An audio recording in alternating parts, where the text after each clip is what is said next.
Welcome, everyone, to Wrestling is Cool, the coolest wrestling podcast on the planet. The fourth episode in 2 weeks. We are on a marathon run because it was Wrestlemania season. Sancho, how is the Wrestlemania hangover treating you? Because I know you must be feeling it like I am. I am on fumes, but like Cody Rhodes, I'm a fighting champion. I'm here. I'm not going to be absent like the tribal chief. I'm clocking in, baby. I'm clocking in. Folks, welcome to Wrestling is Cool, the coolest wrestling podcast on the planet. If you're watching this on free feeds like YouTube, Spotify, Apple Music, wherever it is that you listen to podcasts, just know that you could be getting this episode 3 days earlier than everyone else on the planet, along with extra content. Like sometimes there's bonus episodes that go on Patreon first, as well as this, of course, goes on Patreon first, but as well as the Raw reviews, the SmackDown reviews, and other extra goodies in there for your viewing pleasures. The Raw After Wrestlemania review is already up there. So I know you're going to want to know my thoughts about that weird ass segment with The Rock and Cody Rhodes.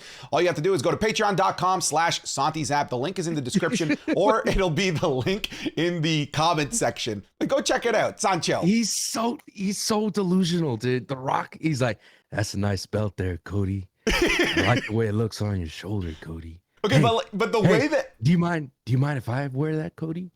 The way you're talking about it makes it sound more entertaining than I feel it was. It was, we'll talk about it. We'll talk about it. That's an entire segment here because that was one of the most 40 minutes. Okay. Focus here. So Sancho, that was my first, we started the podcast about half an hour later because I actually slept my first 7+ hours of sleeping. Now sleeping as a content creator is a delusion as is, but I was running on like literally 3-4 hours of sleep a night because I was staying up till 3-4 in the morning. Or you think you have hard times, daddy? No, man, you ain't on hard times. You want to talk to the man that's a trucker that's going across the country right now after watching Mania, waking up at 3 in the morning. I don't know. It sounds like Colonel Sanders. I don't know what you were doing, man. It looked like you were about to give me the recipe for the spices of chicken. Let me tell you about the delicious spices that we have here. Dude, this is super random, but have you ever been to the KFC headquarters? No. So yes, Santi, sure, I have been there. I have for why? You're Canadian. So I worked for a tech company. I went down there to sell software in a previous life, and it is the most bizarre, awesome place ever. It is a replication of the Washington, D.C. White House. Colonel Sanders hired the same architect and designer of the White House, and in the middle of Louisville, there's just a White House.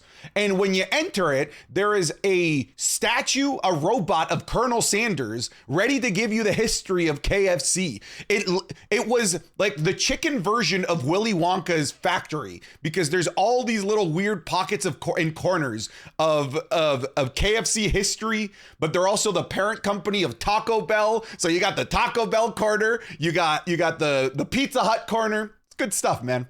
Go check out the KFC headquarters. Who in the WWE was Colonel Sanders? Hasn't there been a couple? I know Dolph Ziggler. Dolph Ziggler for sure. That's what I was looking for. Yep. I thought there might be one more. Big Show. I feel like that's probably right. I don't actually know if that is, but I know for sure Dolph Ziggler was. See, we connected it back to wrestling. There we go. Every time. Everything ties back to wrestling, brother. Everything. How about the Final Four? Did you catch that? You managed to get some basketball in your eyes? No, not at all. I didn't because you know why? Why? Because it was Wrestlemania, baby. Dude. Yeah, that's a weird conflict between two really major events. For sure, and at the same time, this was the biggest WrestleMania ever, according to Triple H, and the viewage was insane. 41% view increase this past year for wrestling. Can I ask you something? Yes, you may, brother. Do you care? I've noticed that they keep flaunting these numbers at us. X amount of more viewership, so many more tickets, the most money we've ever made. Do you care? It's a way to let you know that you're on the right side. Okay. All right. It reminds me. All right, let's take a step back. It reminds me of PlayStation and Xbox. The console wars. When PlayStation does well, and you will notice this when Xbox or PlayStation does well, They will tout their numbers all day, every day. They'll talk about their sales. They'll give you numbers, how many a game sold, how many consoles sold, how much they're tracking to be the number one. When they're not doing well, like Xbox this generation, they're not going to talk about numbers. Instead, they'll talk about high-level concepts, and they'll talk about the ecosystem. So this is what the WWE doing. And the WWE knows what it's doing. It's shoving their numbers in the face of AEW to let you know, hey, we are on top and you're nowhere near us. Nowhere near us at all. And tribalism sucks for the community, but tribalism sells for the WWE. That's true. Hell, look, if there's any entity that is allowed to be tribalistic, it's AEW itself and WWE. I mean, they're the actual ones in the trenches in this war. So if WWE wants to tout their numbers, go for it. I guess me personally, because I've been on this side of the equation basically my entire life. Yeah. On the other side, I don't care. I'm just like, man, like that was a cool graphic of them going from city to city to city to city, showing that they were sold out. But like, that doesn't impact my viewing experience. It doesn't impact whether I like WWE more or less. But I guess I do understand the psychology behind it. Oh yeah, you're on the right side here. This is where people want to be. So you don't need to tune away because you already found the premium product. Look, everyone wants to be here. Look how sold out it is. Look how much more viewership we're getting. So, you know what? When you put it that way, Sancho, you've sold me. You've sold me. Like the WWE has sold out everywhere. You've sold me. Yep. Like right now, I'm selling you on Sancho Mania. That's right. In the comments and everywhere you go, Santi, how does it feel to be in the Hall of Mirrors? All of a sudden, you think you're going the right way? No, bam, Sancho Mania. Oh my God, another one. Brush fire starting. You try to put out that fire with your little bitty water hose that you got there, brother. You're gonna try to put that out there. Bang, another brush fire, and then all of a sudden, it's a wildfire, brother, and it's gonna be a state of emergency. You ever heard of that game, State of Emergency? You remember that game? No. Dude, that game was so good. I bought it and I was playing it recently. I was like, this game is so inappropriate, man. You're out there in public settings just doing your thing. I'm like, yeah. What do you mean do your thing? You got to be more specific than that. I don't want to get too into it, but it's like, I can't play this game on That's stream. way too big a broad of an imagination that opens. It's too graphic. It is way graphic. It's like you're in public settings and you're trying to kill criminals, but there's just way too many people running around civilians. And it's like, nah, I can't do this, man. All right. Yeah. Well, welcome to Wrestling School, where we talk about this, and also we suck at transitions because I was totally bringing up the NCAA tournament to talk about this segment that we have here, the Suplex League. Oh, okay. We didn't even transition into it. All right, I got you. Santi, did you know that there is a European basketball league where you could suplex other players, but you have to take your shirt off first? So, because of that, we are going to draft your starting 5 wrestlers to be in that basketball league. Here we go. I got the first pick because it was my idea. Are you ready? Go for it. Kurt Angle. That's the number one pick. I feel like you picked the Michael Jordan. I feel like that's understandable. If you're going to go Michael Jordan, I could counter and try and find a LeBron, a Kobe Bryant here, but instead I'm going to go with a Draymond Green-like player to really be the enforcer.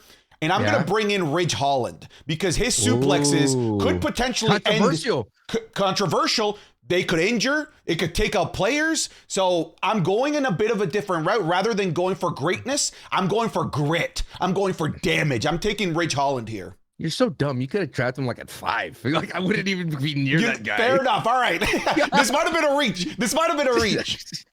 My second pick, Chad Gable, baby. Chatty Daddy. Hey. It is going to be the elite already. I got my bruiser and Kurt Angle, and I got my point guard in Chatty Daddy. Look, you've got a bunch of suplexers, but what happens when they can't suplex Omos? I've got Omos for defense. What's wrong with you? No, look, you're thinking about this too one-dimensionally. I'm over here playing 5D Bakugan, not even chess. I'm playing an entire different elite sport. You cannot conceivably suplex Omos. I know that this goes against the spirit of what you think this was, but nah. I took the spirit and I completely turned it on its head. I'm going to injure your players with Ridge Holland, and I'm going to make sure that your players can't, in any capacity, suplex me with Omos. Plus rim protection. There's still basketball to be played here. Here. Homo sapien over here. Here we go, All right. dude. I know you're seething inside because I'm making sense, and Go ahead. I'm making sense, and I'm gonna take this title. You know what? You've done goofed. You talking about titles and you talking about basketball prowess. I have a man that could throw a basketball behind his head and not even look at it and hit a perfect shot. That's right, Mr. Perfect. Great pick. With not only that, with the perfect suplex, the fisherman suplex as well. Give me a Mr. Perfect at number 3. That's a good pick. I like that. I feel like that's versatility. I feel like That's you've got right. yourself a 3-point shooter, but He's at any moment never gonna miss. and at any moment could play some strong defense. At any moment can play some strong defense. Okay, you know what? I'm gonna start to dip into your realm of traditional suplexers. Give me the human suplex machine, Taz.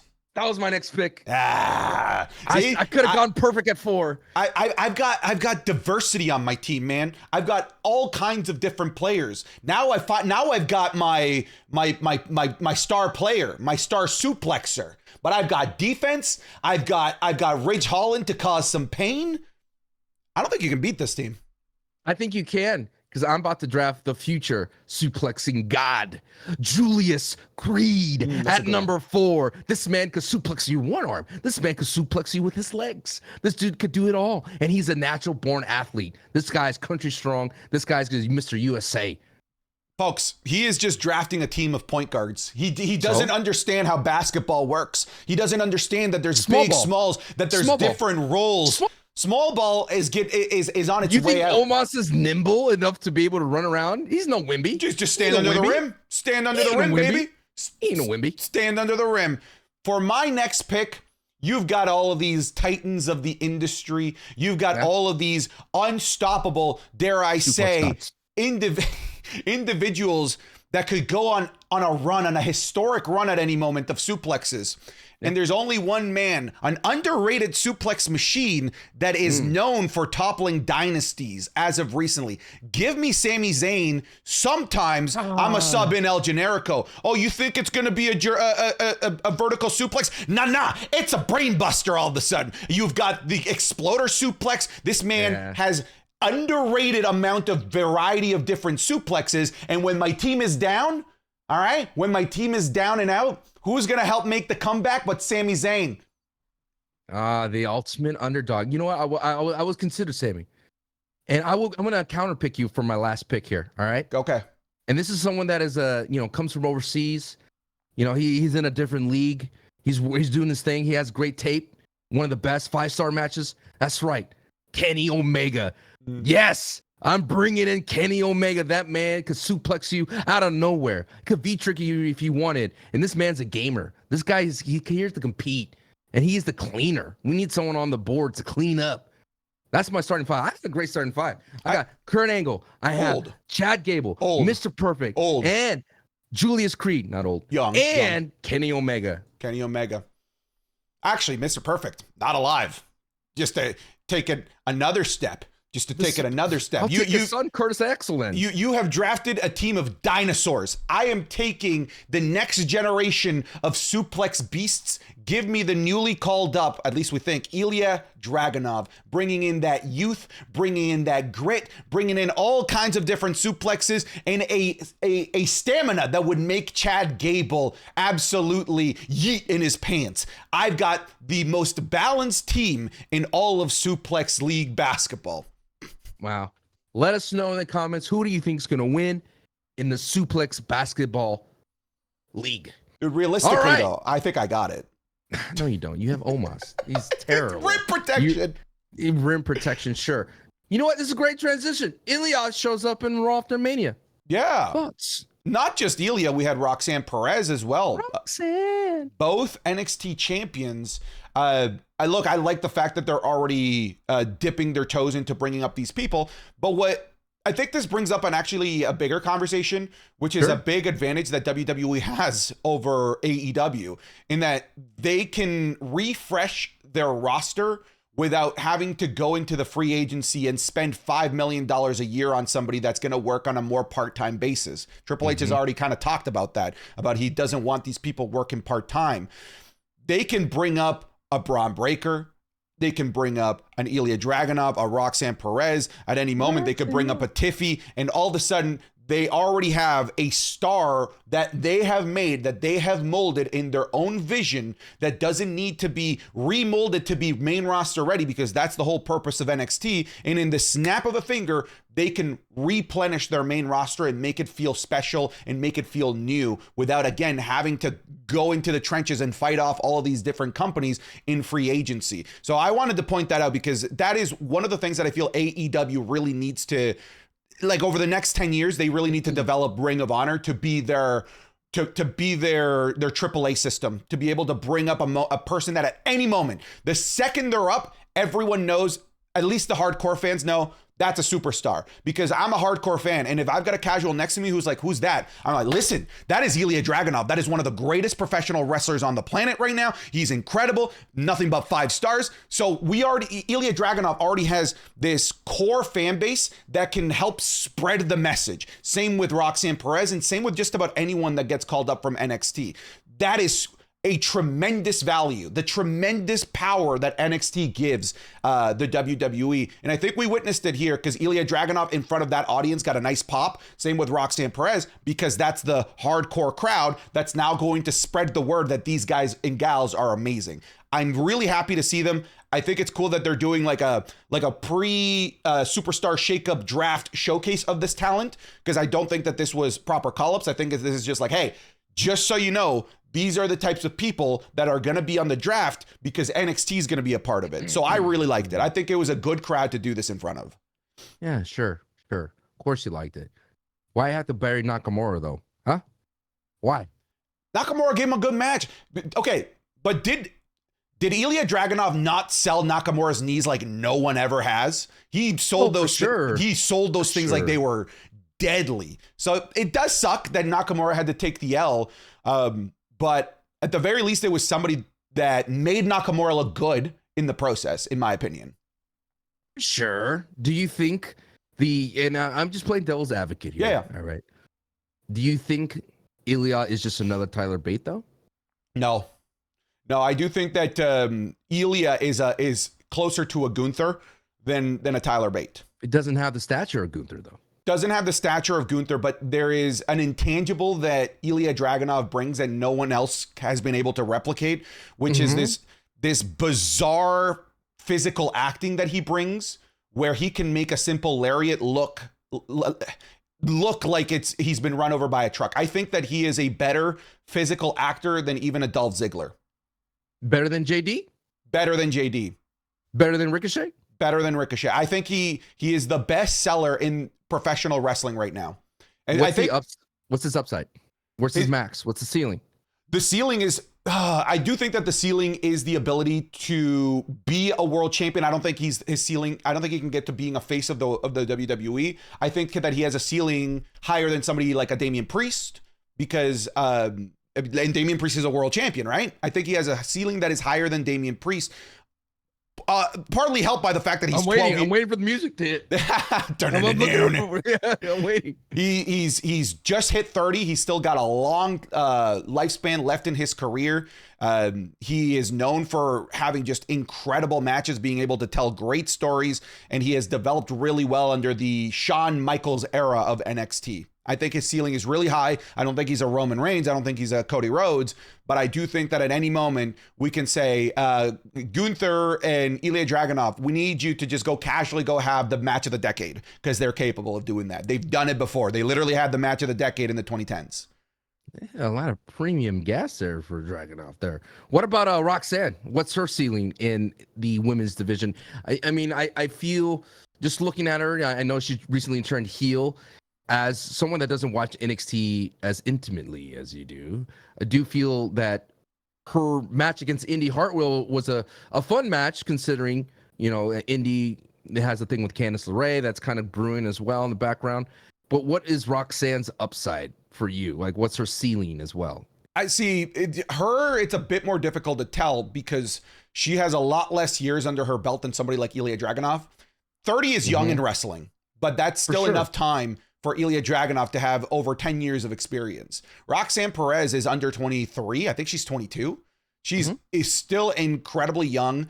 I think the huge benefit of Roxanne Perez is that her entire career, the entire molding of her wrestling life is all under WWE, which I do think speaks like when it comes to WWE pushing somebody, I always feel, whether it's intentional or not, they like to push these people that they themselves breed from the ground up. We've seen it. I mean, sure. Roman Reigns is a great example, right? Mm-hmm. He's a fantastic example of the WWE system saying we want to build and mold the WWE guy. I do think that her ceiling is. What's your hesitation? I feel like you're hesitating. Yeah, I'm hesitating because she had a very, very lackluster, in my opinion, run as a babyface, and she's still very new as a heel. So right. I haven't seen the Roxanne Perez character that has universally won everyone over yet. And it might be this heel version. It might be. Who would have been a better place? And I know they're using the NXT champions as a Raw After Mania slot, but who in the women's division from NXT would have been a better showcase to have out there versus Roxanne? I think that's a great against Indy, you mean? I think that's a great question. There is a great heel on NXT that I think has been main roster ready for a really long time. Her name is Blair Davenport. I think she plays the heel role incredibly well. She has a bit more experience than Roxanne Perez, and she is a natural heel. And that's one of the things that right now I do think is missing in the women's division, where there's some of the best heels right now, Rhea Ripley, are kind of just, they could be babyface at any moment. They could be heel. Charlotte Flair flip-flops all over the place. Io Sky could be a babyface whenever they wanted her. Bayley quickly turned and became a babyface. So there's very little in the way of somebody that could be a career heel in the women's division. And I think that can be Blair Davenport. I think she plays the heel phenomenally in NXT. And there is a big need for somebody like Blair on the main roster. Well, I have a question for you. Yeah. It's just a quick little segue, and I appreciate you. So the one thing that we kind of skipped over after this entire WrestleMania, to talk about the Paul Levesque era, I think is something that a lot of people are glossing over, is this idea that WWE is willing to work with other promotions. Oh, yeah. And keeping it in line with the women's division. Shayna Baszler in her match at the GCW. And that is an edge of Shayna that we've been missing for a long time since her NXT days. Do you think that we're going to see more GCW involvement, more TNA in the WWE to keep up with this notion of kind of like you talked about it earlier this podcast, this idea of reserves, having this pool to dip into and knowing that, okay, at any moment we could bring in Jordynne Grace into this and have her run into WWE without making her part of the roster. So you talked about some NXT talent. I feel, as well, just to kind of round out this conversation, the Raw After Mania was kind of a letdown for me because there was no one of these major pops.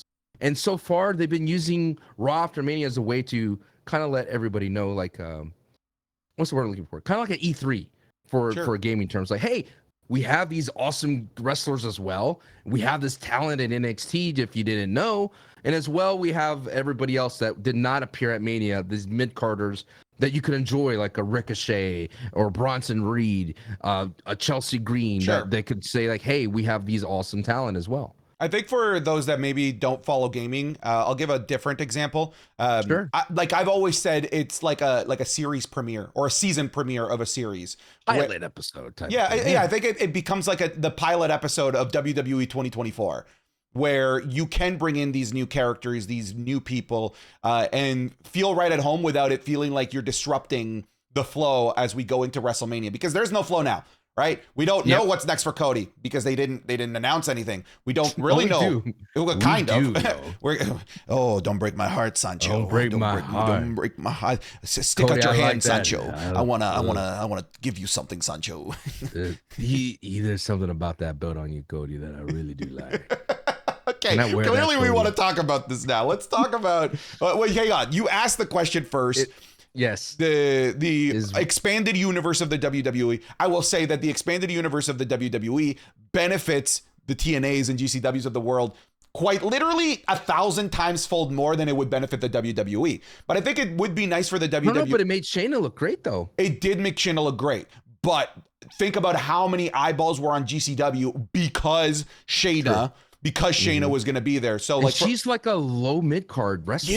Yeah. Like, dude, imagine a crazy world where you send a main eventers and what. That's the power of the WWE. These people that are on the mid to lower card are way more known than anyone on GCW and way more known than anyone on TNA. Even if the hardcore will tell you, well, what about Jordan Grace? No. Shayna Baszler is far more known than Jordan Grace. Will Jordan Grace surpass that? Probably. Sure, if she continues the way that she's going. But right now, that's what I mean, that the WWE benefits somewhat in creating these relationships. And it could also work in their long-term benefit of, hey, Jordan Grace, we've already worked with you. You know we're going to treat you well. Why even look at an AEW contract sheet? Why even bother? Come work here. You're already going to get the pop. The people know who you are. The commentators are going to be able to reference stuff that you've already done in WWE. Yeah, we might be offering a couple $100,000 less, but your star power is going to be undeniable here in the WWE. So I think that that might be the turtle play for the WWE. Meanwhile, GCW and TNA get the hair, right? The turtle and the hair. They get the really quick boost. Storybook telling from I mean, I can make this into a great Gatsby conversation. We can go into Macbeth if you want. No, you're supposed to say the Scottish play. Oh, which one's that one? That's it's what you just said. Oh, is that Macbeth?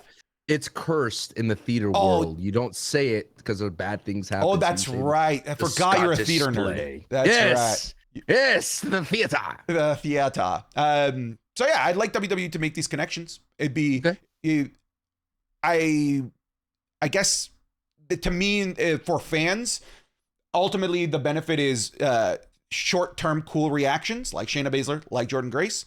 But I think the long-term, the benefit is purely for the WWE to be able to sign free agents at a cheaper rate. Oh, for sure. It kind of reminds me of what they, you bring in like just to bring into basketball, the San Antonio Spurs, they're located in San Antonio, but they play 2 games in Austin. So it's kind of like to create that fan base, that connection, and to say like, hey, maybe Austin could be a place for, they do have a G League here, but it's like maybe Austin could be the next place for the NBA team to go in. So NFL in London. Yep. NFL London. NFL now is going to be all over the world, just like WWE is going to be all over the world for the PLEs. That's the kind of interesting play that they're going to make. That they said 6 PLEs next year will be across the world, and then we have Backlash in Paris. Yeah, which is wait, sorry, 2025. They're teasing 6 PLEs outside of the world, or 2024. Yes, that's what I was going for.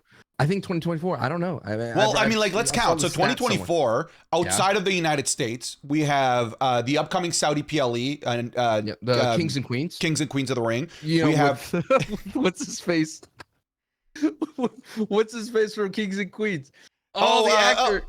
Kevin James? Yes. Dude, Kevin James is not a Kings and Queens in Saudi. I'm upset. So we have the Saudi show. We have Backlash. We have the Scotland show, Clash. Yep, Clash. Money in the Bank is in Toronto. Still counts. It's still a outside US crowd. Bash in Berlin. So there's 5 right there. And then there's probably a Saudi show at some point in November. Traditionally, that's when there is. So we're looking at around 6 international PLEs. It sounds petty to me, and I think we talked about this, that the wrestling is a petty business. I think WWE is gonna have a Triple Mania event. They're gonna go down to Mexico, and that's gonna be like the Andrade, Ray, Dirty Dom show. I think that'd be awesome, dude. They need to cross that bridge a little bit better. I think that there has to be so many under the table conversations for that to happen. Because my question is, right, with Mexico being such a big market, my immediate question is, why hasn't it been done yet? And my immediate response is there's probably this lockdown, both politically and financially, of CMLL and AAA not allowing any other sort of outside promotion to get a big foothold there, aside from partnerships with specifically those 2 organizations. And you're not talking about like government politics. You're talking about wrestling politics. It could be government politics. It could be, right? Like the concept of governments protecting national businesses, and wrestling is big. It could be that. I'm a little too dumb for that. So am I. So am I. Beyond my pay. But it's like Ray has relationships in AAA. I mean, sure. Ray had a run down there recently, and I just think it's a missed opportunity, dude. I mean, when I see Vampiro running around looking great. I mean, Conan. There's so many great talent down there that it'd be awesome to have that. I mean, clearly AEW has that. Yeah, that is part of their mission, and that could be part of those politics. Where like, hey, AEW already has a foothold down there, but it does show that there is the opportunity for Mexican promotions and American promotions to cross pollinate. And I would love that. That would be an amazing place to have Ray and Ray versus Dom 2 in a PLE in Mexico. That crowd would be fire. Absolute fire. Hot for it, man. And you could have even Dom. Damian down there too. I mean, I don't know. I mean, he is Puerto Rican. Well, why not have him down there represent that? Latinos embrace Latinos for the most part. Well, for sure, dude. There's a lot of Latino influence in the WWE. Yeah. Cody Rhodes, Mama Rhodes. That's true, and we saw how hyped Bailey. The Puerto Rican crowd was. I do think that I'd like to see another Latin America PLE at some point soon, because we like our lucha libre down there. We do. We really, really do. Okay, Rock, Cody Rhodes. I know the people that clicked on this.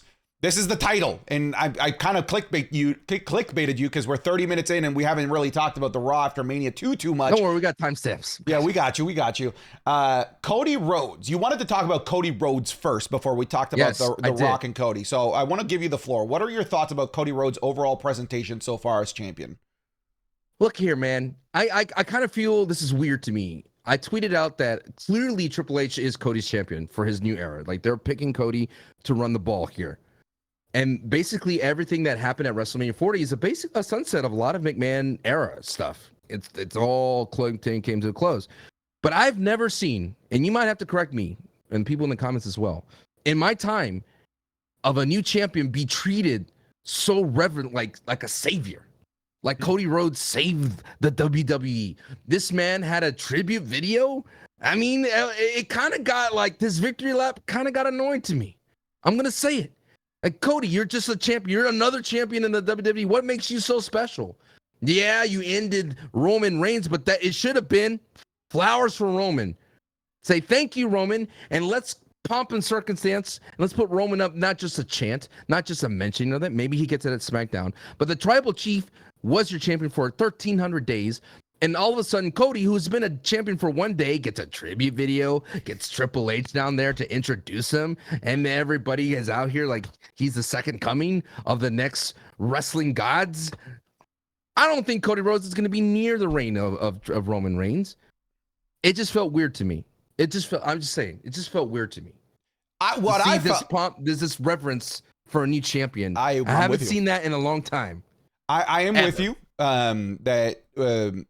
I mean, we've gotten these tribal ceremonies before for Roman Reigns before, right? Like here's the 1,000 day ceremony, etc. But this, yeah. So it's not as if this is a complete out of left field, but a massive celebration on day one of being a champion isn't normal. You're right. So I do think that it was the sounding of the bell to let the world know this is your next guy. This is your new face of the WWE.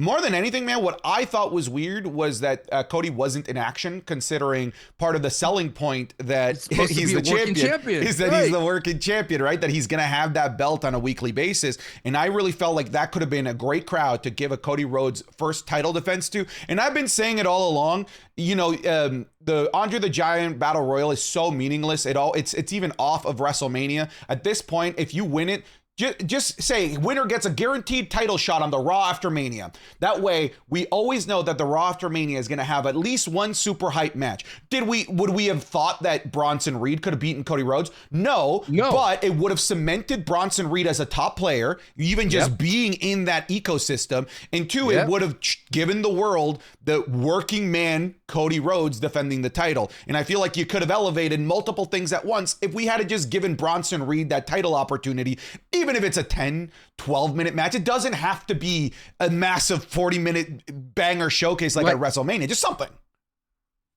Let Cody kick out of a tsunami. Sure. Like that would have made me go like, holy, Cody's been buffed by a lot with his championship reign.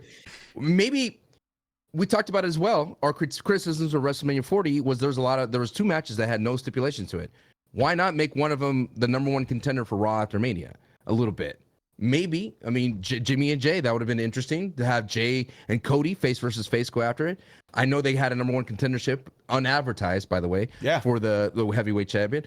Why not have, hey. What if LA Knight versus AJ was the number 1 contender after Raw After Mania? Sure. Just to spice it up. And yeah, Cody would have lost, but I would have loved the moment like, LA wait Knight a would have minute. lost. Yes, 100%. I know you. I know you've got glaze on the brain. No. Yeah. It's all.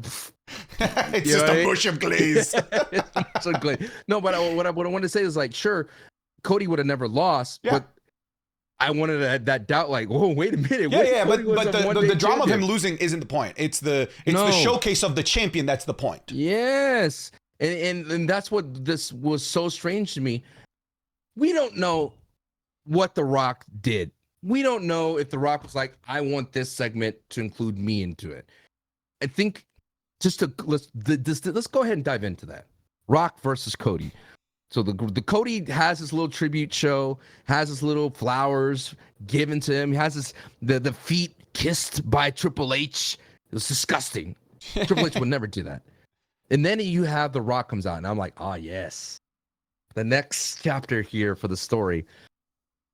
I think what they were trying to do, what The Rock was trying to do, was show that he is delusional and drunk with power. And obviously, what a power move, very weird power move and awkward to say, can I hold that belt for a second? And I just wanted, for me, I thought, wow, that's a strange move. And it was such a power move that it was so subtle that I think it just shows you that The Rock is the boss. And The Rock could make you do whatever he wants. And I think the problem was for Cody was to go like, okay, here, you could hold it. And that was weird. That to me, that was the only weird part of it. I didn't mind. That was the only weird part for you? The whole thing was weird to me. it was Apocalypse Now, man. It was the drunk general sitting there with the smell of napalm type of vibe. It was Marlon Brando. And I know that was a huge influence for Roman Reigns, Tribal Chief, but it was The Rock dipping into this, like, he is drunk with power and he sees that the lamp in the cave, dude, in the Cave of Wonders, man. He's looking at it, it's like, ooh. It almost felt like, hey, you climb the mountain. I get it. But I'm not on the mountain. I'm God. I am the mountain. Oh, right. Yeah, I am the mountain. Yeah, sure. That's a great way to put it as well. And I want to touch your title. This title that took you 3 years to try and win. The story that you've been telling for so long. I just want to hold it. Yeah, I don't have to earn it. I want to hold it. It's a weird power move. But it was, and you know, when you see, this is why I like talking to you about this, because I initially thought it was pointless and dumb, but when you put it that way, as a power move, as a demonstration of, I don't care that you're the champion. Doesn't matter. I'm still The Rock, and if at any moment I want to put my feet up in your house, I can at any moment. And he alluded to that with, our story just started. Yeah, you might have beaten Roman, but our story has just begun. I gotta go. The Rock has to take a break. Bye-bye. I have to go film Moana 2. Yeah. So what can I say except, please don't break my heart. Yeah, dude.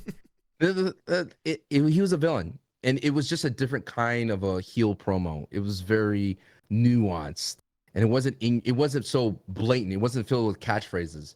I think what always hurts Rock segments is that he likes to draw out things. And I get it. It's like, all right, we could have got to where you wanted to go like 10 minutes sooner, but he was getting dirty domed out of the building. Like, I've never seen The Rock booed so heavily. The last time the Philadelphia booed someone that heavily was Santa. And that man was just out there giving out presents. And what I did enjoy, though, just to take the positives out of that segment, was we're going to get Rock and Cody eventually, and that's a W. And The Rock is carrying around this People's Championship as if it means something, and it doesn't. Yeah, it absolutely doesn't. And it reminds me of like the $1 Million Man belt. It reminds me of so many of these fake belts that people walk around. I would love for The Rock to start saying it's a champion versus champion, just to be so delusional. And at the same time, for the Cody fans out there, Cody had a banger of a line. Yeah, you may be my boss, but I'm your champion. And I was like, yeah, Cody. Yeah, but that was like his only instance of defiance, and that was kind of annoying because everything else outside of that was. Well, that's what I mean. Yeah. That sometimes Cody's a weird face, and it's the same thing for AEW Cody as a face. It's just sometimes he comes off too nice, and you want him to get a little bit dirty. And when he does do the dirt, and he does call things like a wank face, and all that stuff, you're like, yeah. That's the Cody I want to see, but not this like I'm too clean Cody. And I think imagine if a Rock versus Cody at the After Mania, man. Yeah. Even if it ended in a DQ. Yeah, a fake announcement like last year. It would have gotten us hyped for something throughout the entire show. If the Rock was like, you know what, Cody, I like this. Can I book this for you? Can I book this for you? Can I? Hear me out? Oh, hear me out. Oh, yeah. The Rock announces Cody versus The Rock. Main event of Raw After Mania right at the beginning of the show. On his socials? No, just at the start of the show. Because part of the beauty of Raw After Mania is that everything is always unannounced. That's what it was this year as well. Sorry to interrupt. Continue. Right. The show doesn't take 45 minutes. It's just, you thought this was over. Our story's just beginning, and it starts tonight. We're getting our main event, The Rock versus Cody Rhodes. Main event of Raw After Mania, and now you're all excited. Dude, internet would have gone crazy. Bell rings, and they're staring at each other, and the crowd is going bananas.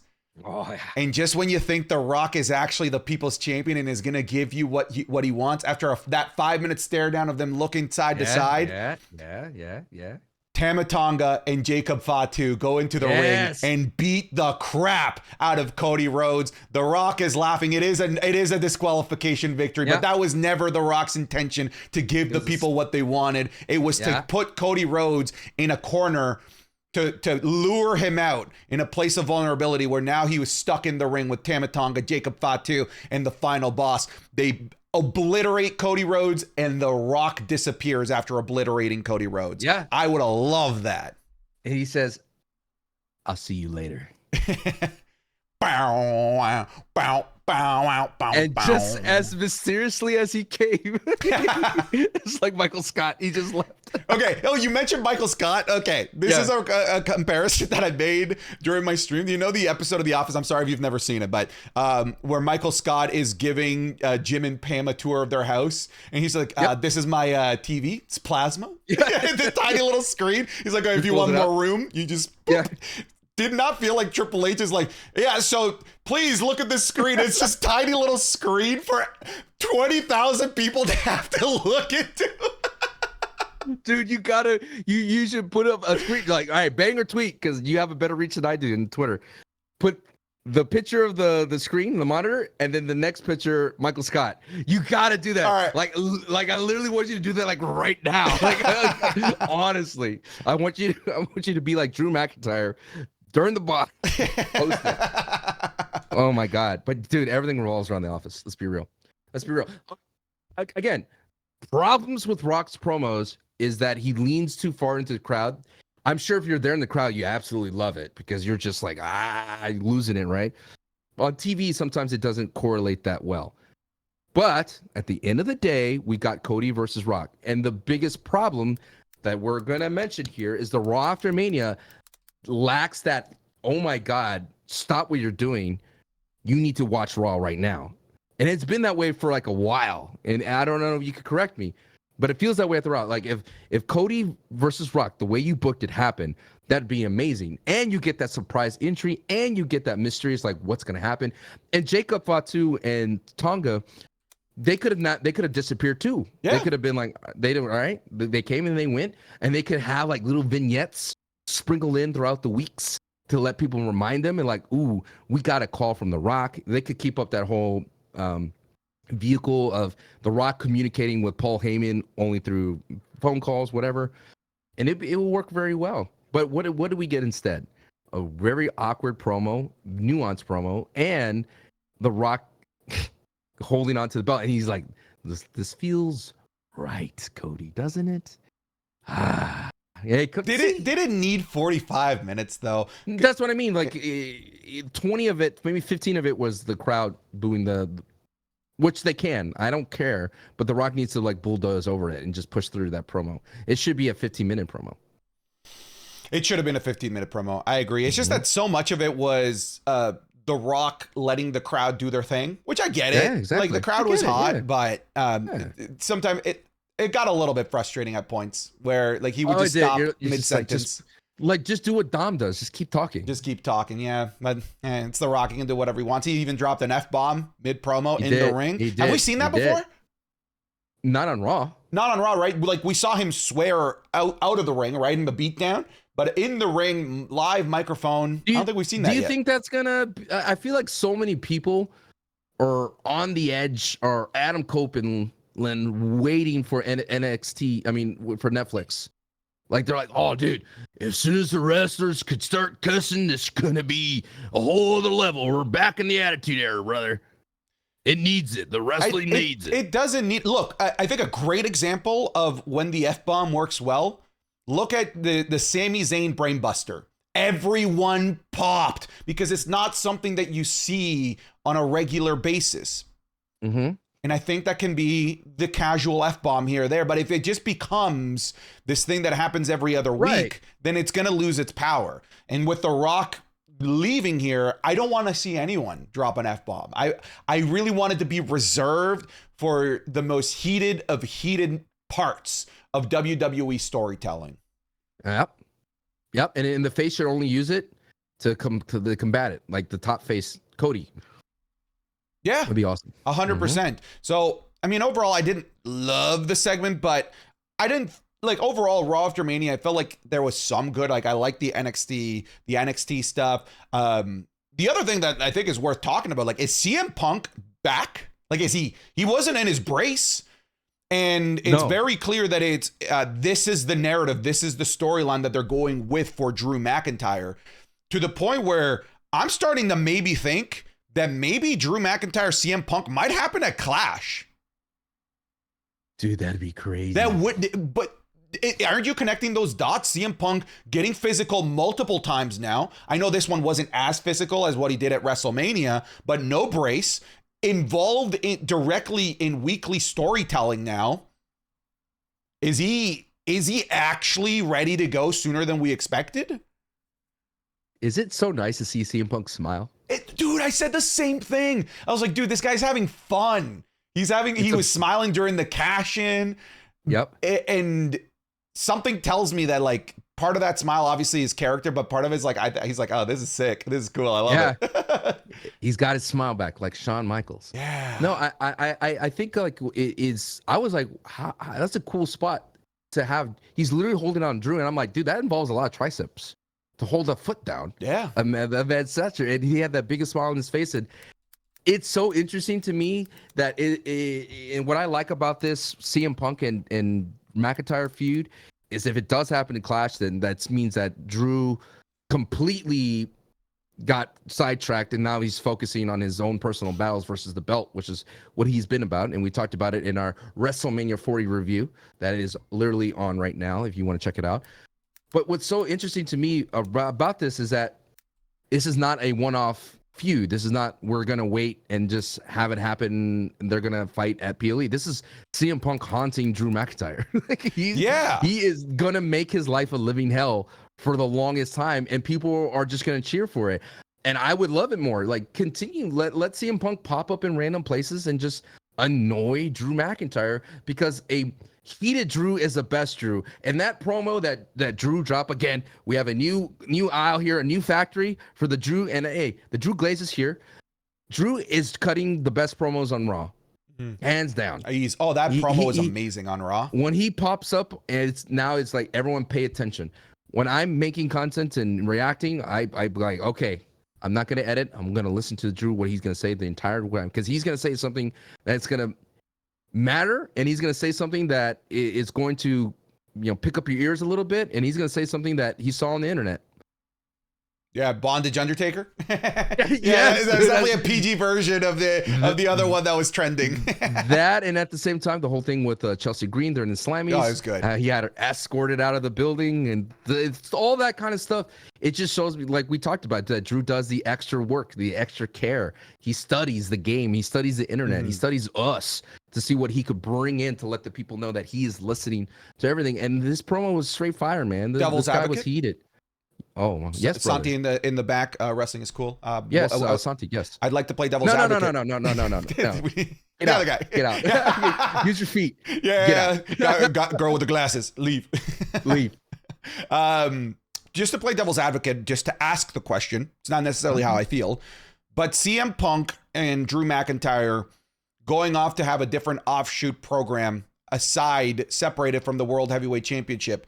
Are you concerned that this is already demeaning and lowering Damian Priest's title reign by removing the two main event players that were the shark surrounding the World Heavyweight Championship picture literally yesterday, and already removing them from the equation to go off and do their own thing with a lot of fan excitement and a lot of hype and a lot of eyeballs, and taking all of that fan excitement and eyeballs away from the World Heavyweight Championship to go do something else, leaving Damian Priest potentially in a situation where he has to sink or swim by himself to try and get this championship over? Because I think Drew McIntyre being part of this program could have really helped elevate Damian Priest's initial title reign. And I don't know if Jey Uso's the guy. No, I'm not a boring Jey. I will say this forever. I'm not a boring Jey right now because I don't like main event Jey. This man's just selling glasses at this point for me.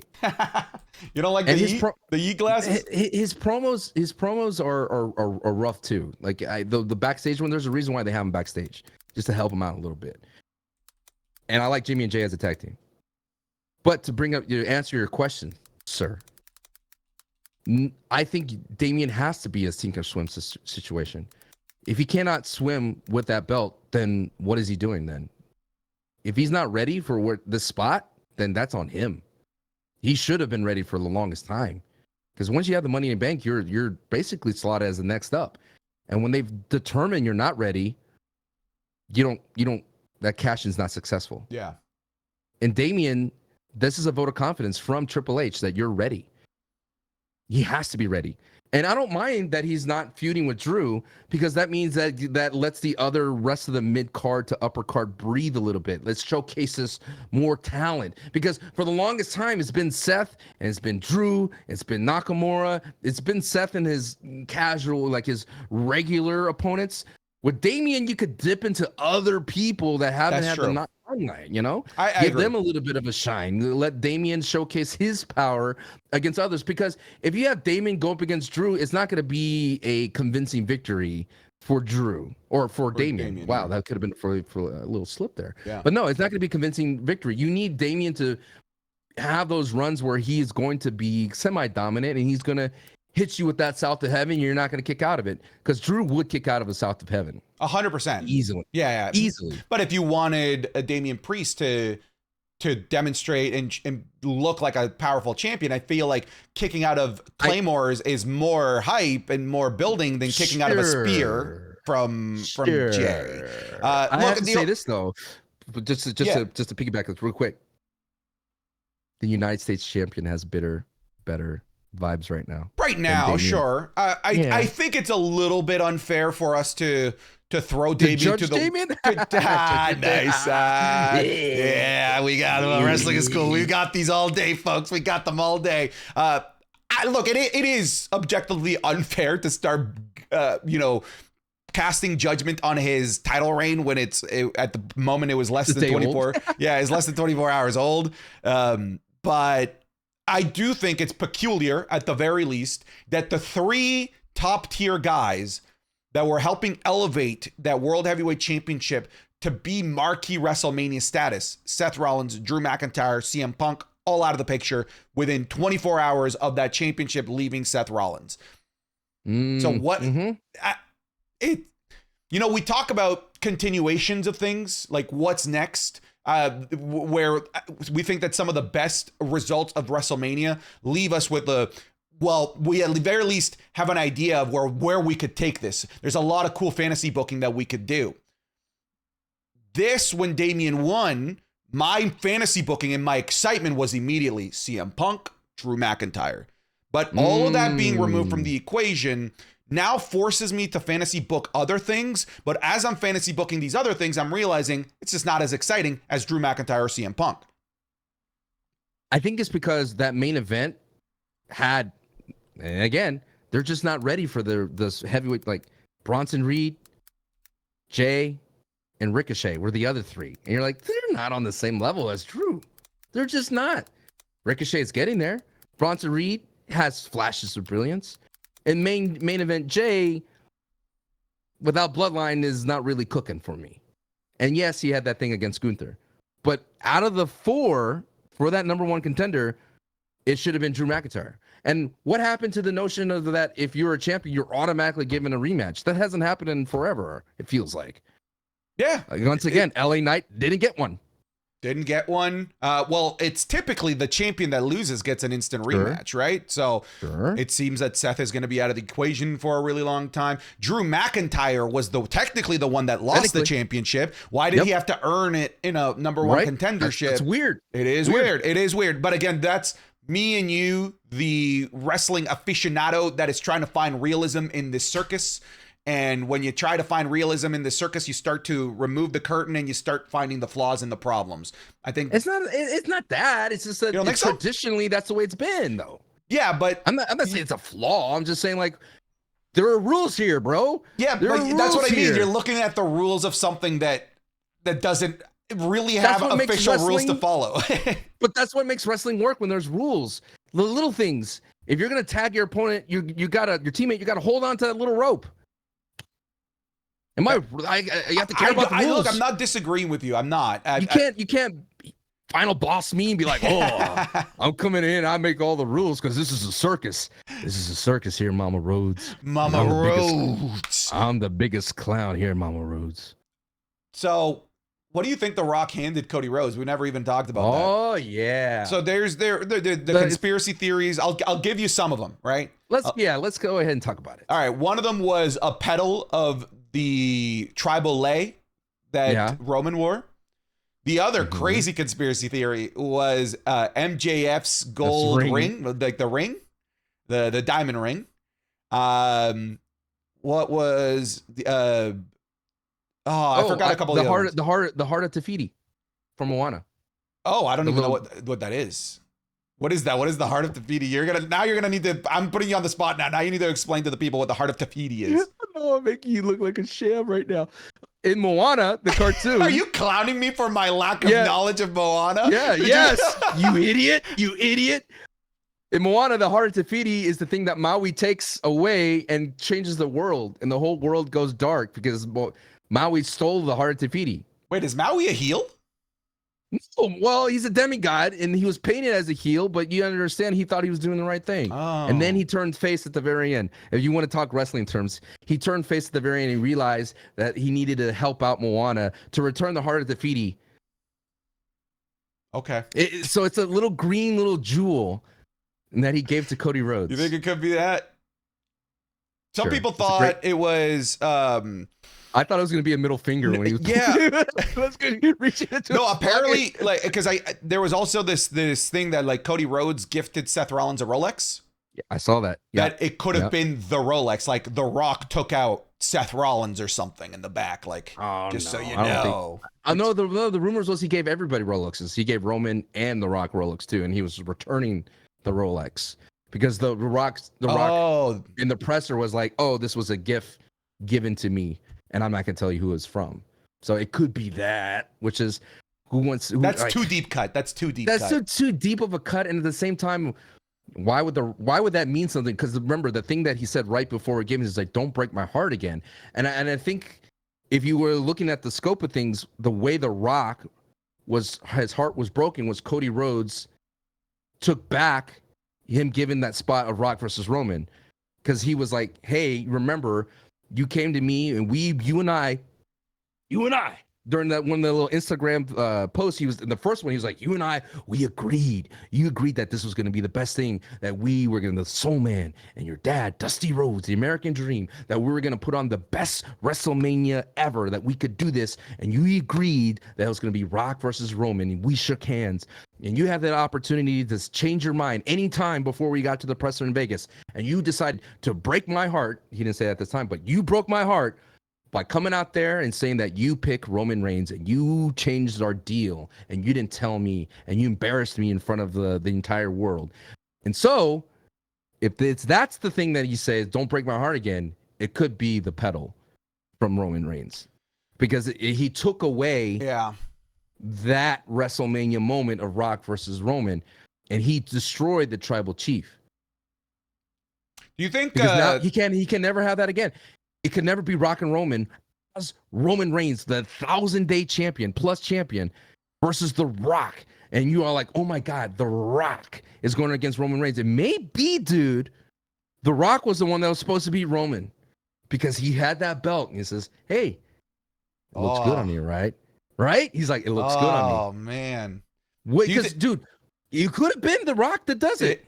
Dude, look, when I was sounding the alarm when it was going to be Rock and Roman, I was the one saying Rock would win. And be like, a part-timer would never end the long. It's The Rock. He can do whatever he wants. If he wanted to, chief. He can do it if he wanted to. And Roman would have happily done it for The Rock, an elder family member. In real life and in character, he would have been okay with because it's for family, right?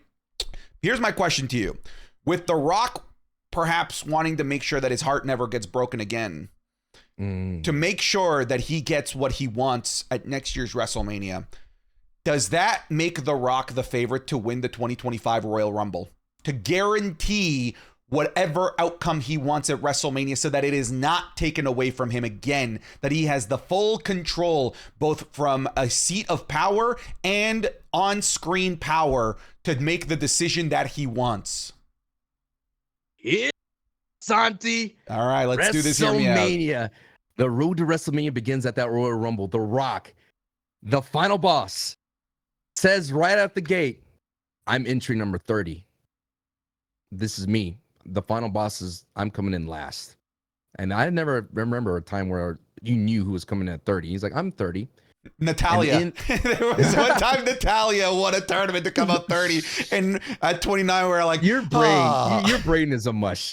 Your brain is a mush, I swear. So Rock comes in at 30, all right? And you have this whatever Final Four, whoever's in there. But because it's a Royal Rumble, there's no DQ. And out comes the rest of the Bloodline, and they throw out everybody, and The Rock doesn't lift a finger. He doesn't throw anybody out. And The Rock is now the Royal Rumble winner and in the main event of WrestleMania without doing a thing. I have breaking news. Breaking news. Roman Reigns tweeted a video of him walking on the treadmill, looking evil at the camera, saying, "Yesterday I mourned. Today is the day one of the return." Ooh. So where does Roman play into this equation here? Let me actually not misquote. It's "Yesterday I mourned. Today is day one." And he's looking menacingly at the camera.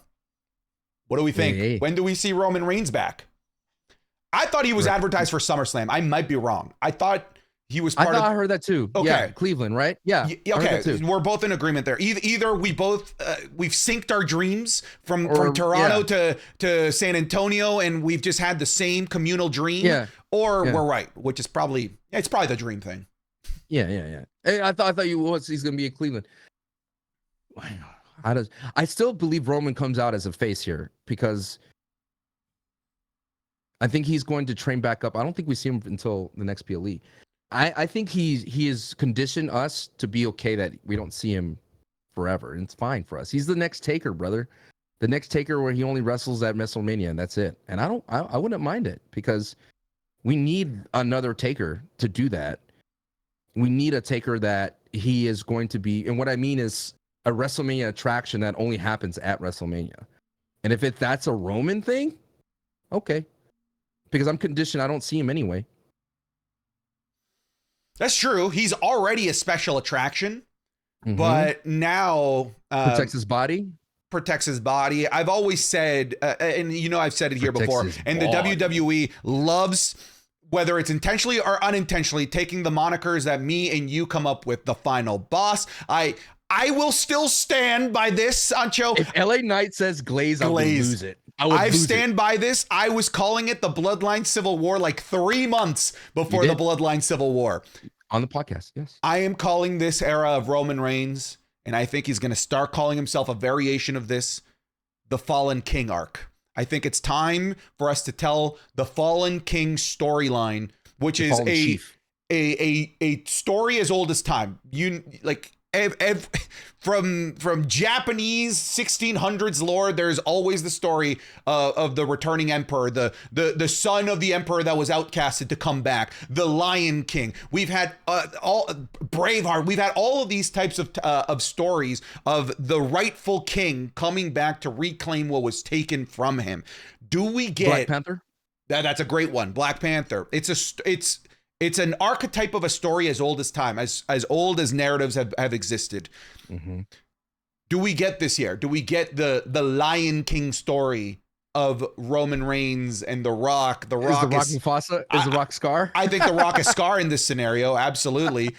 He's even kind of changing his demeanor to talk a little bit like Scar.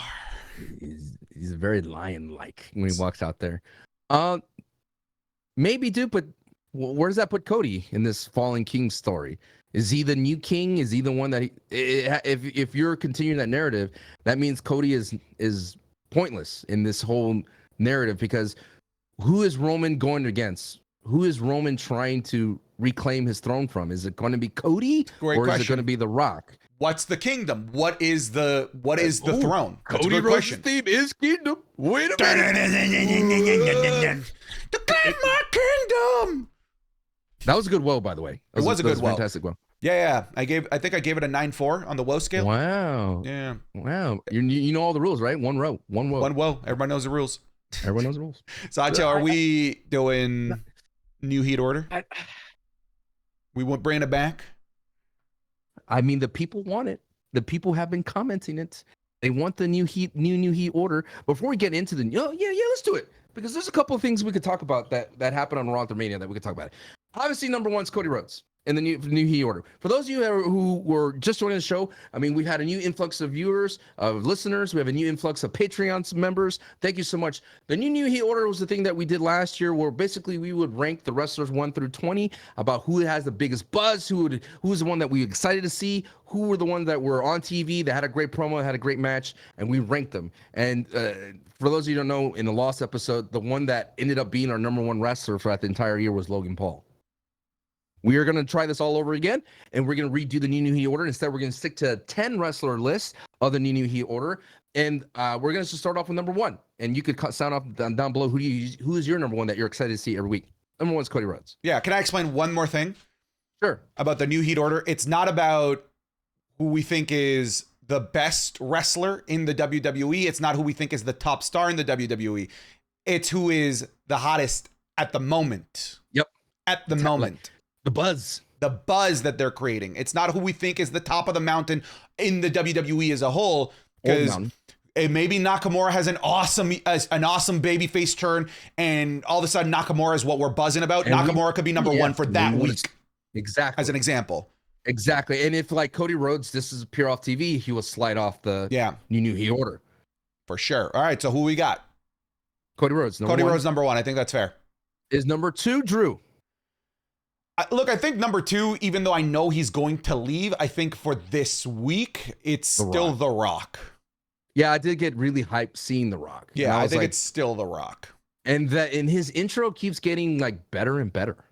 Like his entrance. They keep I actually thought it got worse this week with the, I hate the final boss engage. I hate that. I hate that. It reminds me of Super Pets. I liked it. I liked it at Mania. I was like, oh, no, cool. I hated it. Okay, you hated it. Okay, fair. I hated but it too. But with it being now part of like his proper entrance in Raw After Mania, then I didn't like it. I was like, okay, this is just like a little bit of extra flavor for his Raw After Mania, because they had like the whole moniker of like gaming, right? Like 99% through the level, and then the 1% is the final boss at the end. Final boss engage. I was like, okay, corny, cheesy, but it's for Mania. But it seems like now it's just part of his entrance theme. Final boss engage. That's stupid. It's like TJP. Come on, dude. Remember that guy? I think the problem is it explains it. You don't need, like, it doesn't need to be explained. It doesn't. It doesn't. Is he gonna open a Megazord next or something? Yeah. Ride down the thing in a mechanical bull. Yeah, like imagine his entrance theme when he became heel. He's just like heel mode, engage. That'd be lame. It's like, okay, you're explaining the punchline here. You're explaining the lore too much. I know that Kenny Omega's already done this, but I would love to come out for him to have a WrestleMania entrance as the Terminator. With the been metal there, done that. eyes, Simpsons did it. It's a Simpsons did it moment. I know, Simpsons did it. I know. All right, number 3, Drew McIntyre. Then. Are we leaving Roman out of this? Not. He said he's gonna be gone for a while though. And he was not on Raw After Mania. Remember the rules of WWE order. That's Wasn't true. Mentioned, he was only mentioned in a promo. He should have been given his flowers with a tribute package to say thank you, Roman, for that 1,316 days. Okay. Instead, they gave it to the one-day champion, Cody Rhodes. That's the rules. Everybody knows the rules, of course. Everybody knows the rules. Everyone. Okay, Roman is off the list. But again, this is what we mean. This is not about who the top guy in the WWE is. It's who has the buzz at the moment, and Roman is not going to be around, which is why he's off the list. Just for the new viewers, the podcast is so much bigger than it was when we originally did this. I feel like we needed to explain that. Drew McIntyre, I'm down. I'm in. Yes. CM Punk 4. CM Punk 4 over Damian? Let me think. Damian and over Sammy. Yeah. I'll take CM Punk. Okay. Now, who's slotted higher? Damian or Sammy? I think it's Damian. I'm gonna give it to Damian. Sami Zayn. Hey, he has that match with Chatty Daddy. With Chatty Daddy. Which should be at a PLE, but whatever. No, look, I'm gonna fight for Damian on this. I'm gonna fight for Damian. The cash-in was incredible.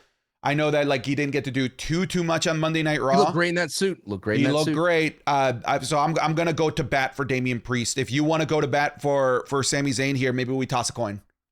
Do you feel that the R-Truth comedy hijinks put a wet blanket on Damian Priest? I don't think so. You don't think so? I don't think so because what if Damian just destroyed like R-Truth right there? Like show how much of like control he has. I think that's part of it, man. I think whether we want to admit it or not, I think part of the charm of Damian Priest is that he likes R-Truth, even to a degree of that was funny though. Yeah, it was fun, dude. I liked it. R-Truth is over, even if here's the thing. This is part of the problem where you have to get creative and find different ways to get buzz on a new champion when you're going to remove CM Punk and Drew McIntyre. And people, I mean, I can talk about me personally. My most viewed Instagram post was the R-Truth Damian Priest segment. So it is getting buzz. It is getting Damian Priest eyeballs. I get what you're saying because it's not the traditional super serious champion. I'm here to run things, but it is getting him buzz, and he needs it right now if you're going to remove the buzzworthy names of Drew McIntyre and CM Punk. Which is interesting, and I don't want us to make us feel like we're on a high horse here, but when we post videos, we try to post every single thing that happens on Raw, SmackDown. Of course, Instagram and TikTok has different audiences, but I find Instagram to be more of the casual, everyday Americana type of audience because the algorithm shoots out everywhere, whereas TikTok niches down to just wrestling. So when I posted about The Rock, Taker, and the Shield, that moment at WrestleMania 40, it got the most amount, and even yours too, got 1 million views out of that because you had a Taker segment and you had the Shield, and The Rock. So you had these old school type of vibes, and everybody big broad appeal.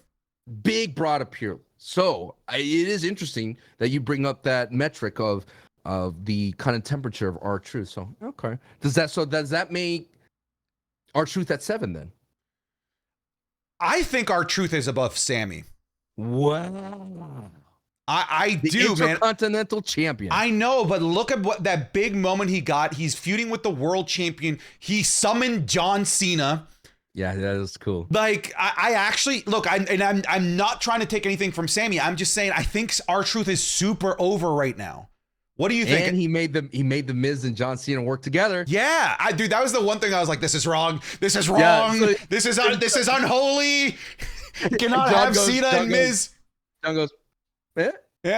He's like, all right, we'll do it. Okay.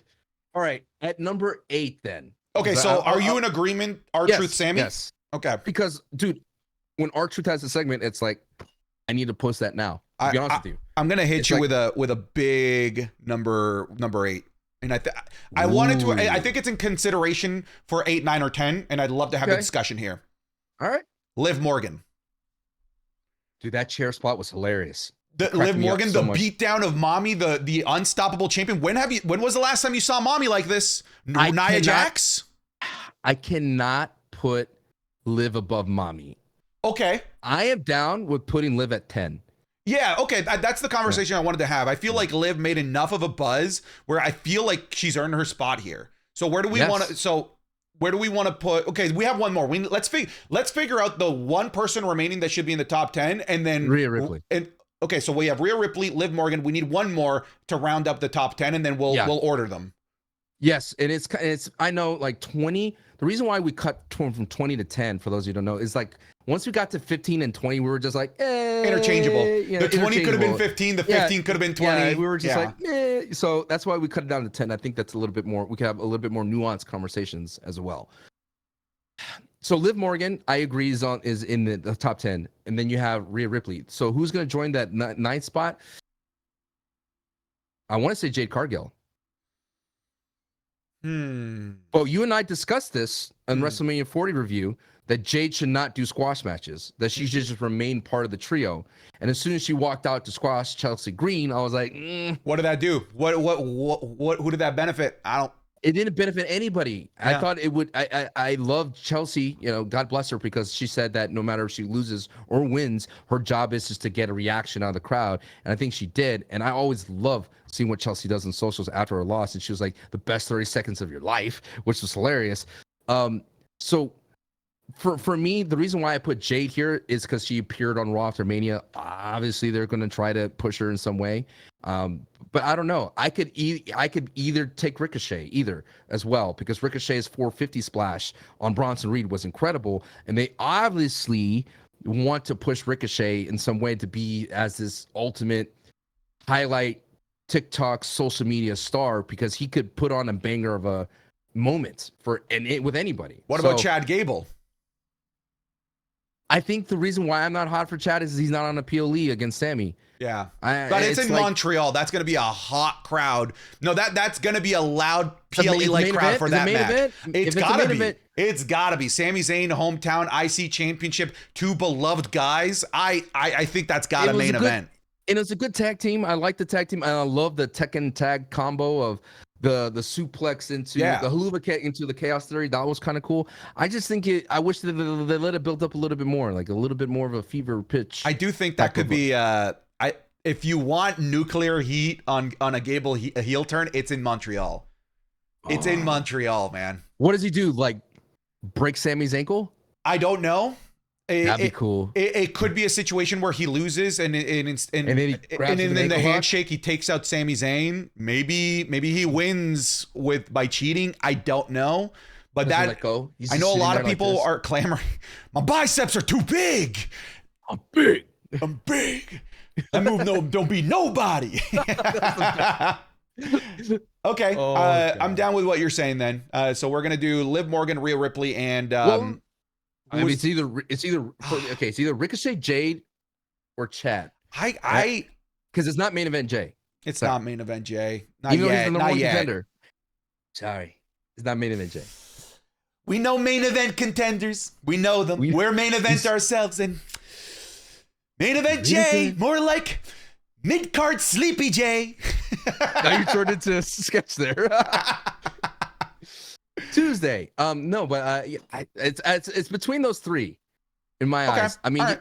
because Ilioff, I think it was a one-stop shop. Roxanne Perez is a one-stop shop. I can't think of anyone else that appeared on Raw After Mania. If we're in agreement on Rhea and Liv, then Rhea Liv should be 8, 9, and then this toss-up should be our 10. Okay. Because if we can't even like say, oh, it should be one of these, then they shouldn't be above Liv and Rhea, who we've both already agreed on. Hear me out. Okay. Number 10, Uncle Howdy. Oh, I mean, it's starting. It is starting. They're doing the White Rabbit stuff that they did with the return of Bray Wyatt, the little subtle, the glitch that said hello in the bottom right. Apparently in the arena, there would be some weird sounds and spooky music. Yeah, dude. Yeah. I wheel you in. I know, but he does not fall under the rule set. He doesn't fall under the rule set. He wasn't on. He's creating buzz. Fine. If you want me to not give me Uncle Howdy, I'll throw out Sheamus then. Also, no. I pop for it. Look, I'm gonna say Chad Gable or Ricochet. All right. Even or odds? Even. Okay, I got odds. Ready? I'm gonna throw out a number with one of your hands. Okay. 1, 2, 3. Okay. Even. All right. Yeah. So it's Chad Gable. There it is. Chad Gable it is, folks. Sorry for audio listeners. You had no idea what just happened. I threw out a 4. He threw out a 4. Yeah. And that makes it even. And that is your new heat order. Number 1, Cody Rhodes, the champion, undisputed champion. 2, The Rock. 3, Drew McIntyre. 4, CM Punk. 5, Damian Priest. 6, R2. 7, Sami Zayn. 8, Liv Morgan. 9, Rhea Ripley. And 10, Chatty Daddy. You could have made a case for Triple H. Sure. Look, that's the beauty of this. You could make a lot of cases. That's the nice thing about only being 10, because now it forces us to really dig down and pick. And I would like to say you're wrong, Dumbo. Triple H does not stay in the T's, does not stay in the H's. He stays in the P's for Paul Levesque. All right, we were both wrong. We were both wrong then. Folks, boom. Thank you so much for listening to this episode of Wrestling is Cool. Sancho, what are you working on this week? I am always working on content for wrestling you fans out there. I you know what, dude? Help me out. People out there in the WIC Wrestling is Cool community. What kind of long form content do you want to see from your boy? I mean, you know, this guy over here holds it down with the dailies. I'm trying to figure out how can I bring long form style for the YouTubes. I don't know. Maybe I just do WWE content to the 2K game. Let me know. Help me out, because I'm at that point where I'm trying to transition into better content. Hey, your short form stuff, the transitions worked. I know it's popping off, and I wanted to say this as well for the people out there that feel like they're stuck, and you're stuck by your own success, by the way, which is a thing. I felt that I was boxing painted in a corner from my success in Fortnite. I was like, I could reset, take a risk, jump out there, and thanks to you and the community, it was worth it. It's definitely worth it. I feel the trajectory is much more exciting for me than what I was doing in Fortnite. Yeah, like foot's in the door, man. I think you're in there. I think you're in, and now I think if you were to start a long form YouTube channel, I think it'd do well. I think it'd do well for you. It's more of like, how do I? I know. You know, that's the thumbnails. You know, there's like so much things that I always tell myself when it comes to YouTube is that there's a need, and you need to find that need, and you need to fulfill that need. And that is how you get your worth, your value out of YouTube. I will tell you, like, if I can give you my 2 cents on this, wrestling YouTube, there is the people at the top of wrestling YouTube, for the most part, are groups, news platforms. And frankly, like, they're great for regurgitating news and keeping people up to date. But I feel like what has the biggest ceiling ultimately in YouTube is always individual personalities. When it comes to wrestling YouTube, individual personalities, there aren't too many. There are not too many, and I think you would agree with the statement that wrestling is at 5% of its power right now. When it gets to Netflix, it's going to get even bigger. And I think it is going to be those individual personalities that rise to the top that will become the major destination for wrestling fans to find that connection with. It's not going to be the news platform, because wrestling YouTube is going to get so much bigger with casual viewers that do not care about the dirt sheet of when is Kenny Omega coming back, They're not going to care about CM Punk's rehab status. They're going to care about the other fan. What did they think of what everyone just watched? They're going to want to find that person that is sitting on the couch with them, geeking out about the same thing that they want to geek out about. And I still think that it's in its early infancy and you need to jump on. That's my sales pitch. That is my sales pitch to you. I have ideas for sure. I'm definitely interested in what the people think as well. Because, I'm down there in the comments, down in the mud, hanging out with everybody, commenting on things, and you're up there in your little Irish Sancho, I forgot to tell you. Eating your bowl of cereal. One of my videos, my night 2 review, made it to YouTube trending, and I tried to figure out why. And that is the only YouTube video where I showed a glimpse of my feet. It was the feet. I'm gonna have to show feet, Sancho. Don't put your feet down right now. No, do we want the YouTube trending? Do you want it? All right, don't cut the feet. You're gonna want to go to the Patreon for the feet. Thank you so much for listening to this episode of Wrestling is Cool. Are you turning into Mandy Rose now? What are you doing? Hey, man, I'm here for the bag, man. I don't care how the bag reaches me. Bag, man. Actually, but so that I don't have to create a new recording. Look, you're already here. You made it this far. I want to thank the patrons personally right now, specifically those Patreons that are at the $15 tier. You are our producers. You are the ones You are my greatest employees. You are the ones that do not break our hearts. Dude, you thought the Rock references with Mama Rhodes and Bloodline Rules was over? Anytime somebody leaves a mean comment now, I'm going to say, you're breaking my heart. Please don't break my heart. Please open your hand. So shout out goes to our $15 patron tiers. 2022 Benjamin, Abel Rodriguez, Adrian Louis, Anita Maxwin, Ben Calloway, Blake. Bryce. You don't know who Anita Maxwin is? That reference? No. It's Drake. Anita Maxwin. Oh, okay. All right. Well, thanks Gamba. for that. Bryce, Burt, Buxo, Callum Wood, 2 Callum Woods. Callum, are you aware that you're in this twice? You might want to... Nah, keep it. Keep it. We need it. Double the shout outs. Callum Wood, CB, Chris the Postman, Cody Cook, Connor Williamson, David Miller, Dingleberry, Evo, Isach, Gavin Alves, Harry Couchman, Ileana, Jacob Simmons, Gene, Jonathan Daly, Jordan Gentry, Jordan Lynch, Juice Man Jeremy, Lil Shifu, Lucas Wittenhagen, Malik Graham, Miles Highfert, Mohammed Akram, Monte Moore, Nick Harvey, Nicholas Kyle, Ollie, Owen Miller, Robert Dalton, Robert Dickbutt, nice, Rodolfo Reyes, Scoob Dub Nation, Warrior Suck, Seth Schaefer, Silver Football, Raptors 2019, baby. Thanks for Kawhi, nerds. Spencer, Steven Rhodes, Steven Ami, Stucky, Super Malachi Galaxy, the Joe Man, the Kingslayer, and Sancho. For the first time ever, we have a second page. Tom Lehman, Crown, Wesley Simpson, Whip One, Xavier Izquierdo, Yagnori, Yellow Wonton, York, Zergzito. That is the biggest list that we've had to date with patrons at the $15 tier. We thank you for your support, helping keep the lights on, helping us do this as often as we possibly can. Thank you for watching. Take care, everybody.